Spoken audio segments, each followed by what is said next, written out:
Well, today you'll be at Proverbs chapter 29. Let's look at the first 3 verses. A man who remains stiff-necked after many rebukes will suddenly be destroyed without remedy. And when the righteous thrive, the people rejoice, and when the wicked rule, the people groan. A man who loves wisdom brings joy to his father, but a companion of prostitutes squanders his wealth.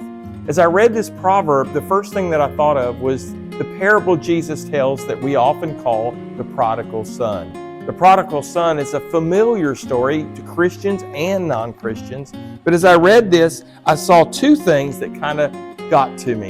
The younger son obviously asks his father for all of his inheritance, and he leaves, and you know the story. He ends up eating with the pigs and decides it's better to come home. And then we see the older brother, when he does, he is so angry that his father is going to give him the banquet that he doesn't even want to come and join them. Here the passage begins with a stiff neck. I see the stiff neck as the older brother who refuses to see what the father is accepting and what the father does, and the grace of a father. And then we see here the story of a companion of prostitutes squanders his wealth. You know, the older brother is the one that accused the younger brother of wasting it on prostitutes. The story just says he wasted his money on friends.